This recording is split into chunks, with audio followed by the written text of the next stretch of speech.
ku izina rya Data n'irya Mwana n'irya Mutima Mweranda, amen.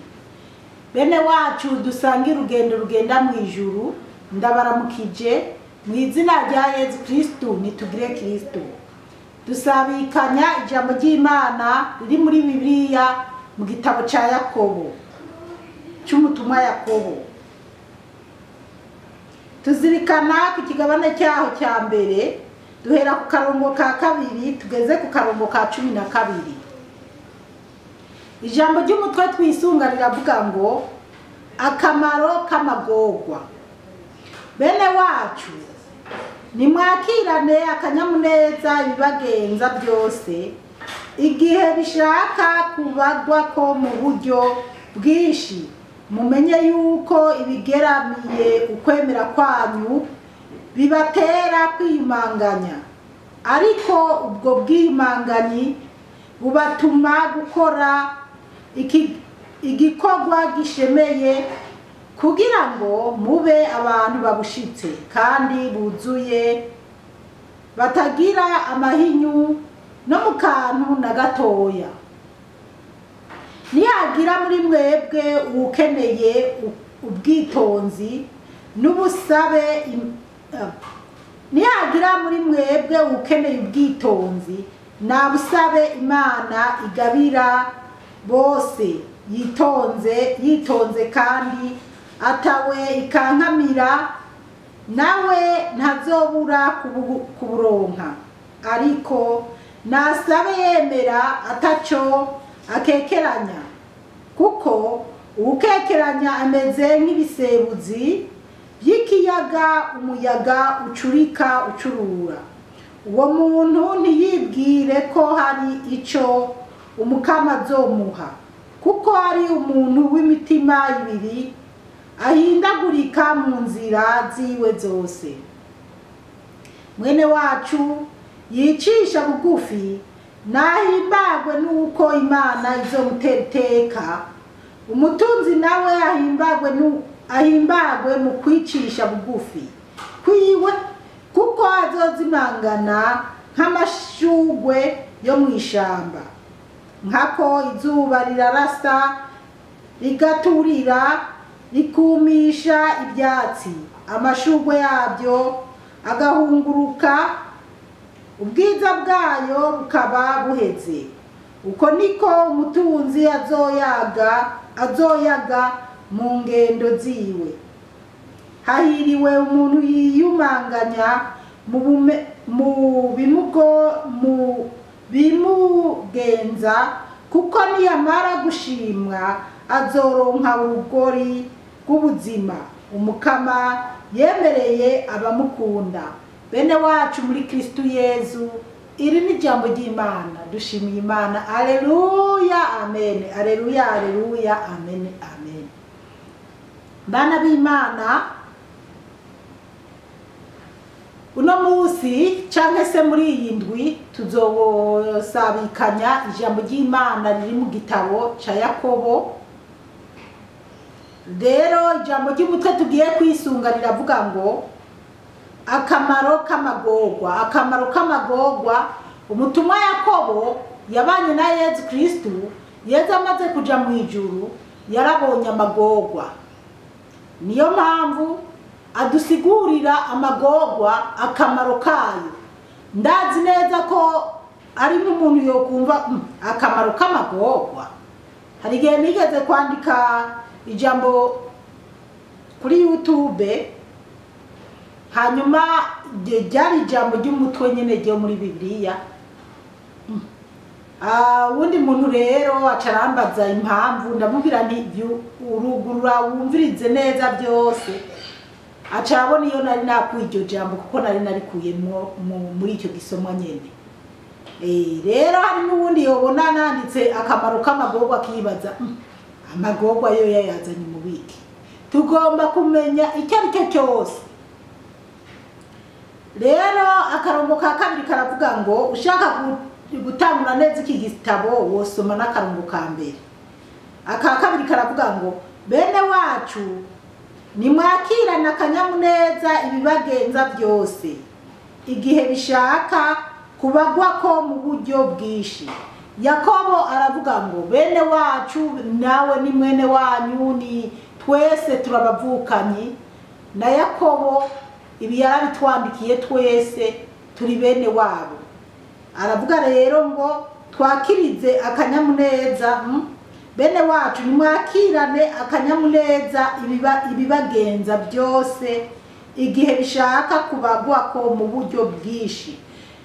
Nyimba vuga ngo twakirana akanyamuneza ibitugora ibitugenza byose bije mu buryo bwishi. Mu buryo bwishi nyimba tubona akamaro k'amagorwa. Amagorwa ari ubwoko bwishi cyane gose. Umuntu aragira amagorwa y'uburwayi bikanka ko akira, bikamunanira kuyakira, agacaja mu bapfumu, agacatangura kuva ku Mana. Umuntu aragira amagorwa, umugabo aragira amagorwa iyo babaye abakene. Umugore yabona byamucanze, yabona abagabo batangwa kumutereta canke nyene bikamucanga, agacata abana, agatana umugabo, agaca yigira gushaka abandi bagabo, bikamunanira kurinda isezerano yagiraniye n'umugabo wiwe imbere y'Imana n'abantu. Amagorwa araba mu buryo habaye intambara, abantu bagahunga, bagera mu gahinga bakabura ibyo barya, bamwe bakavamo bahemuka, abandi ibintu nk'ibyo. Amagorwa rero araba mu buryo bwishi cyane. Ariko Yakobo we batubwiye ngo ayo magorwa yo mu buryo bwose butandukanye tuyakire, twihangane, tureke guhemuka mu gihe turiko turahura n'amagorwa. Imana yo mu ijuru duhe gutahura cyane. Gatatu bavuga ngo mumenye yuko ibigeramiye ukwemera kwanyu bibatera kwimanganya. Ngo tumenye ko ibigeramira ukwemera kwacu twadukwiye kwiyumanganya. Iyo umuntu yemera agahura n'ibigeragezo, abandi bakamwosha ko kugira abone ubufasha cyane se kugira ave muri ibyo muri ayo magorwa ari uguhemuka canke kubera hariho n'abamama canke abasenge b'abantu canke abo mu muryango. Iyo ibintu bikomeye bafata n'abana babo bakabashorera mu buraya, mu buhumbu, bikabananira kwihangana. Yakobo rero atubwira ko dukwiye kugira iki? Kwihangana mu bukristo bwacu, tudakwiye guta isezerano ngo tuje mu by'isi kubera ko twabaye abakene. Kane, ariko ubwo bwiyumanganyi bubatume gukora igikorwa gishemeye. Ngo mwuko kwiyumanganya muri ubwo bukene bidutume gukora igikorwa gishemeye. Mu bukene abakubwira kuja mu ngeso mbi, cyangwa waragwajije uwawe akanagukira bakakubwira ngo uje mu bapfumu, cyangwa babandi utadandaza ngo bigende bagaca bakushorera mu byo kwa shitani cyangwa guhemuka. Ibyo byose mu bukristo bwacu cyangwa mu burokore bwacu duhagarare neza mu bukristo, ntidushire hasi ukwemera kwacu, tubyihanganire kugira ngo mube abantu babushitse kandi buzuye, batagira amahinyu no mu kantu na gatonya. Ngo kugira tuba abantu babushitse batagira amahinyu n'akantu na gatoya. Umuntu aragorwa ari umukristo, abantu ngo mbere ngo Imana asenga, ngo Imana asenga, ngo yama yiyemera ngo Imana ngo iramuzi ngo arasenga, ngo none ngo ko ngo bimuguye ko. Ariko Yakobo atubwiye ati duhagarare neza, ntitugacike intege, ngo kuko wabuze amahera y'ishure yo kurihira abana, ngo abantu baguseke none ko asenga yabuze minerivare gute? None ko asenga ariko ararira ngo yabuze umunyu, none ko asenga ya Mana yizeye iri hehe? Ariko Yakobo aratubwira ngo duhagarare mu kwemera kwacu, ntidutukwemera kubera abiyisi, kuko mu magorwa yacu niho shitani ahagurukira, kuko nayo magorwa nyene tuba twayatejwe na shitani kugira tuve ku mukama. Abantu benshi bacumura kubera ko bibananiye kwihanganira amagorwa bari mu mwisi, bagaca batangura guhemuka, abana babo bakabashora mu buhumbu. Abasore benshi bagiye mu bihugu biteye imbere cyane bavukiyeyo kubera ibintu by'ubukene, iyo bahuye n'ibigabo by'ibizungu byafise bica bihemuka bikaba abatinganyi. Burya rero kuba umutinganyi uri umuntu w'umugabo ni ngorane, kuko ego niko kuri mu kibuno haratoboka, umwanda numenya ni ingene uba uri kuraza, gutyo ugacuza urambara pampers cyangwa inepi nk'abana benshi niko bibamereye. Ubwo rero abanyafrika rero bagiye mu bihugu byo hanze bapfuye kubigwamo, bariko barahamirira amafaranga. Iryo ni ibara. Abara abakristu njengora ntekereza abara abakristu barata ubukristu baja mu ngora muri izo ngorane. Dataraba nk'abara abakristu bara pasteri muri Afrika bazwi bemewe, mugabo bageze hanze bata ubukristu batabagore babo baza gutorana n'abandi kugira ngo bakunde babone ubutunzi bwo mwisi. Imana yo mwijuru dutabare cyane. Byabananiye rero guhagarara neza mu kwemera bahawe. Yakobo ni wabitubwira, rero tureke guhemuka, naho twogogwa duhagarare neza, kuko uragogwa abandi bakakosha ticaha, uradandaza bikanka bakakubwira ati zana amagi ndakwereke cyane ngo nzokwereka aho uronka ubutunzi, kabwiye mu kwa shitani. Kwa shitani narabiguha akanya gatoya, mu wundi mwanya ukabupfuye. Imana yo mwijuru dutabare cyane. Gatanu havuga ngo nihagira muri mwebwe ukeneye ubwitonzi nabusaba Imana igabira bose yitonze kandi atawe ikankamira, nawe ntazobura kuburonka. Ngo muri twebwe ngo nihagira ngo ukeneye ubwitonzi ngo nabusaba Imana, ngo Imana yonyene izobuguha ubwitonzi. Umuntu arabaho akagenda arasagurika, akagenda arabesha, akiba, mbese bikamunanira kuba umukristo by'ukuri. Mugabo ngo muri twebwe niwabona ufise izo ngorane ngo bisaba Imana ngo yoyo gwigabira igabizongabira no zose izobuguha ubwitonzi. Je ndabishimira Imana, narasabye Imana n'Imana nageze muri iki gihugu none kujya nabi, kujya cyane, inzoga zirangiza umugore wazo. Ubu koko ntabasha gufasha abana banje, ubu koko Mana ibi bintu nzobivamo gute? Rero ndasaba Imana irangiza kumwe izo nzoga. Mbona burya ndababwire, je ndashima Imana cyane, kuko ingorane ngira nuko ibyumva na babandi nyene dusanzwe turi ku murongo umwe, ariko muraza murabiha abandi nk'amaodi yaroroshe gutanga, muze murahaye maodi abandi bave mu ngorane barimo, kubera abana b'Imana. Ijambo ry'Imana muri iki gihe n'ubuntu, ariko hagiye kuba iminsi mibi, muze baze bikangure basanga Yesu yatujanye, abandi basigaye mu ngorane. Abantu bibaza ngo isira cyaryosha, ariko no. Usaba ubwitonzi Imana izobuguha. Cyane n'umugore afise umugabo atari uwanje, tutapfunze impeta, ndasenga Imana wozontabaye ukankura muri ibi bibazo. Imana yarabintabaye. Ndamaze imyaka 7 nta mugabo turi kumwe, kandi ndi mu mahoro, ndi mu munezero. Ahubwo nahora nama n'umuye umutima ndi mu bibazo, ariko ubu ndi mu mahoro. Uko noba ndi kose cyangwa ndi mukene, bana b'Imana, jewe nubwo ndi mu bihugu byo hanze ntabwo ndi mutunzi pe. Nkuko bamwe biyumvira ngo arafise amahera ngo bari hanze barakize. No, ubuzima mbayemwo gusa n'ubuzima bwanje nyene Imana yampaye nyene birambereye kandi ndabiryohereye ndabinezererewe. Rero dusaba Imana iduha ibyo tubura, iduha ubwitonzi tubura, ibyo tubura Imana ibiduhe.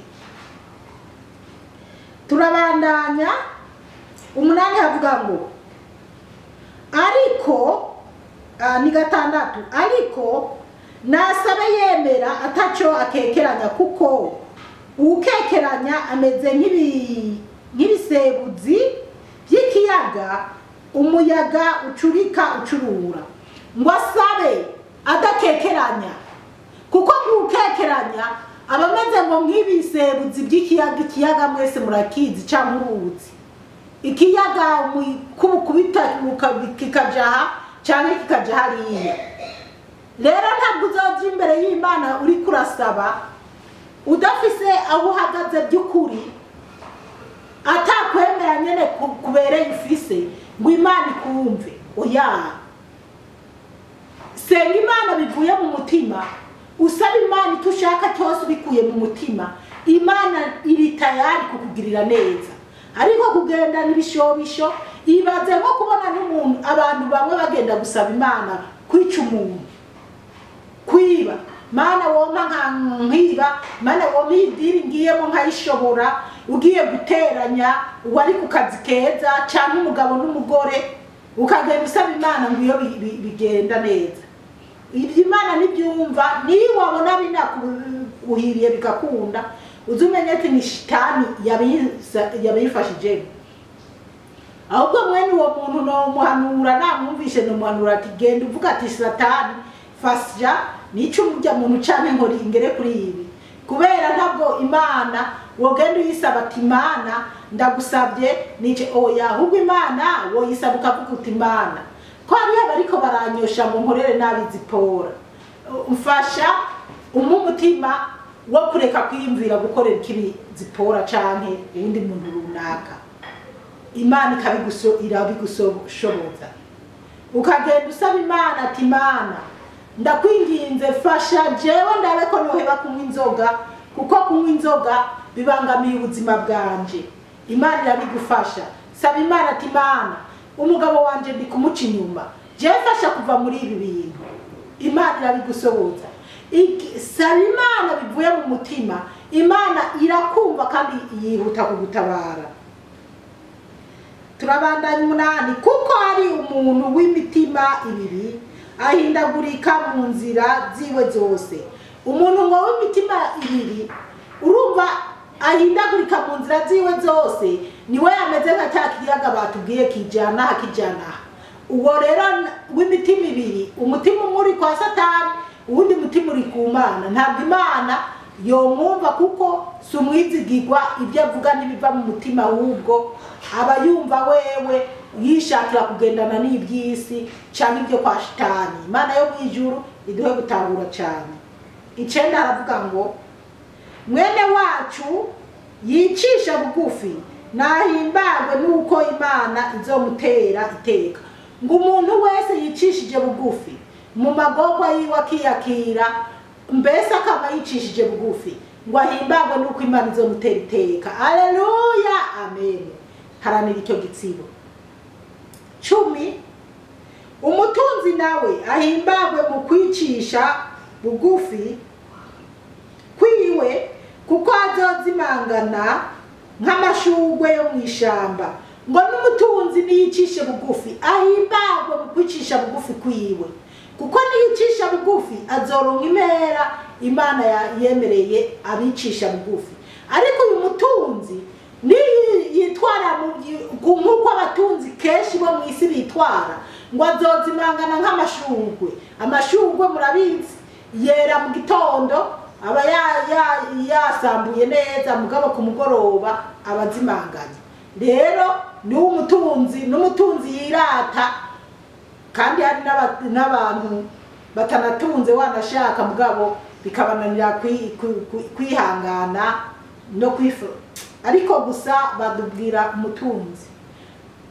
Rero umutunzi aticishije bugufi ngo yitware neza mu butunzi bwiwe azozimangana nkuko amashurwe azimangana.